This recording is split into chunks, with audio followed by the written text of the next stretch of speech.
पिंपरीमध्ये संदीप गायकवाड पवारांच्या राष्ट्रवादीचा अर्ज मागे घेणार असल्याचं कळतंय। संदीप गायकवाड यांनी 2 एबी फॉर्म भरले होते। माझ्यासोबत विश्वासघात झाल्याने शिंदेंकडून एबी फॉर्म भरला असं संदीप गायकवाड यांनी स्पष्ट केलंय। माझ्याबरोबर विश्वासघात झाला। मला आता हातात शेवटी काय दुसरा मला पर्याय नव्हता, म्हणून मी धनुष्यबाणचा मी पक्ष निवडला आणि त्या पक्षाचा एबी फॉर्म भरला।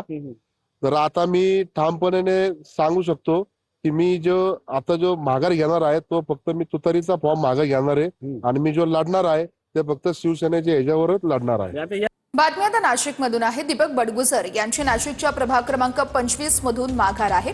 दीपक बडगुजर प्रभाग क्रमांक 29 मधून निवडणूक लढणार आहेत। दीपक बडगुजर विरुद्ध मुकेश शहाणे असा सामना त्यामुळे या ठिकाणी होतोय। प्रभाग क्रमांक 29 मध्ये भाजपच्या बंडखोराचं मोठं आव्हान असणार आहे। दीपक बडगुजर यांच्याकडे भाजपचे 2 एबी फॉर्म्स होते। दीपक बडगुजर हे सुधाकर बडगुजर यांचे पुत्र आहेत।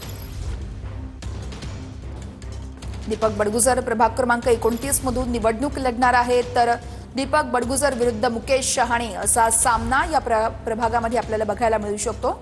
या प्रभागात भाजपच्याच बंडखोराचं आव्हान आहे।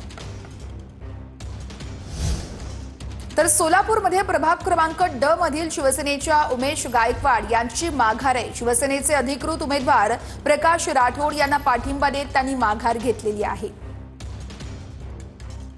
पॅनल प्रमुख म्हणून माझी नियुक्ती पहिल्यापासून प्रभाग क्रमांक 23 ला झाली होती आणि प्रभाग 23 ची हेतूभूत प्रभागाची माहिती मला असल्यामुळं मी ते पॅनल प्रमुख म्हणून काम करण्याची माझी इच्छा होती आणि मी ती केली आहे। त्यामुळे 4ही उमेदवार आता आमचे धनुष्यबाणाचे आहेत, जे पक्षाने दिलेले आहेत एबी फॉर्म त्या 4ही उमेदवाराला दिलेले आहेत।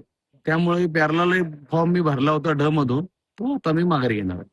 बघूयात पुढची बातमी। नारायण राणे यांनी छगन भुजबळ यांची भेट घेतलेली आहे। नारायण राणे यांनी भुजबळ यांच्या तब्येतीची चौकशीही केलेली आहे। हे दृश्य आपण बघत आहोत। नारायण राणे यांनी छगन भुजबळ यांच्या तब्येतीची विचारपूस केलेली आहे। छगन भुजबळ यांची गेल्या काही दिवसांपासून प्रकृती काहीशी अस्वस्थ होती आणि त्याच अनुषंगाने नारायण राणे यांनी त्यांची भेट घेतली आहे। बघूयात पुढची बातमी। भाजपच्या दत्ता केळुस्कर यांच्या पत्नीने भाजपच्या खोट्या एबी फॉर्मवरून उमेदवारी अर्ज दाखल केलाय।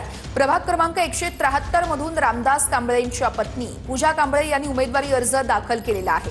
शिल्पा केळुस्कर यांनी उमेदवारी अर्ज मागे न घेतल्यास भाजपकडून गुन्हा नोंदवला जाणार आहे। या संदर्भात अक्षय मंकणी आमचे प्रतिनिधी आपल्याला सविस्तर अपडेट्स देत आहेत। अक्षय, काय घडतंय सविस्तर सांगाल? सायन प्रतीक्षानगर वॉर्ड क्रमांक 173 मधून भाजपचे जे दत्ता केळुस्कर आहेत त्यांच्या पत्नी शिल्पा केळुस्कर यांनी भाजपच्याच खोट्या एबी फॉर्मवरती निवडणूक उमेदवारी अर्ज जो आहे तो भरलेला आहे। परंतु दत्ता केळुस्कर जे आहेत ते आमदार तमिल सेल्वन यांचे समर्थक आहेत। त्यामुळे भाजपचे आणि त्याचसोबतच शिवसेनेचे नेते मंडळी जे आहेत ते तमिल सेल्वन यांची भेट घेण्याकरता या ठिकाणी आलेले असल्याचं आपल्याला पाहायला मिळतंय। जिल्हाध्यक्ष नीरज उबारे देखील या ठिकाणी आहेत, आपण त्यांच्याशी बोलणार आहोत। शिल्पा केळुस्कर यांच्याशी काही संपर्क साधला गेला का? त्या उमेदवारी अर्ज मागे घेणार आहेत का? आणि शिल्पा केळुस्कर या तमिल सेल्वनांच्या खंद्या समर्थक आहेत। दक्षिण मध्य मुंबई जिल्ह्यामध्ये आमचे जेवढ्या कार्यकर्त्यांनी अपक्ष अर्ज भरला होता अशा सगळ्या कार्यकर्त्यांशी आमचा संपर्क चालू आहे आणि त्यात जवळजवळ बहुतांश कार्यकर्त्यांनी अर्ज मागे घ्यायला सहमती दर्शवली आणि बहुतांश अर्ज मागे घेण्यात आम्हाला यश मिळालंय। बाकी जे अर्ज आहेत ते अर्ज मागे घेण्यासाठी आमचे प्रयत्न चालू आहेत आणि सिद्धिविनायक कृपेने आम्हाला ते यश मिळेल। परंतु शिल्पा केळुस्करांवरती गुन्हा दाखल होईल का जर त्यांनी अर्ज मागे घेतला नाही तर? मी एवढंच सांगेन की आमची शेवटपर्यंत आमचे प्रयत्न चालले आहेत। आमचे सगळेच कार्यकर्ते माझ्याबरोबर आहेत आणि मी शेवटच्या क्षणापर्यंत आम्ही प्रयत्न करून जेवढे आमचे अपक्ष अर्ज आहेत तेवढे मागे घेण्याचा प्रयत्न करू। जवळजवळ आम्हाला सगळे अर्ज जवळजवळ थोडे राहिलेत आणि ते मला असं वाटतं थोड्या वेळात होतील असं मला वाटतं। परंतु पक्षामध्येच इंटरनल वॉर सुरू आहेत का आमदारांमध्ये? कारण की ज्या पद्धतीने दत्ता केळुस्कर शिल्पा केळुस्कर हे तमिल सेल्वनांचे यांचे खंदे समर्थक आहेत आणि तमिल सेल्वन यांचे 2 जे कार्यकर्ते आहेत त्यांनी अपक्ष उमेदवारी अर्ज भरला या दक्षिण मध्य मुंबईच्या दोन्ही वॉर्डमध्ये। पार्टीत असं कुठेहीच नाही आहे। पार्टीत सगळं चांगलं आहे, सगळे खांद्याला खांदा मिळून काम करतायत आणि येणाऱ्या काळात आमचे सगळेच नेते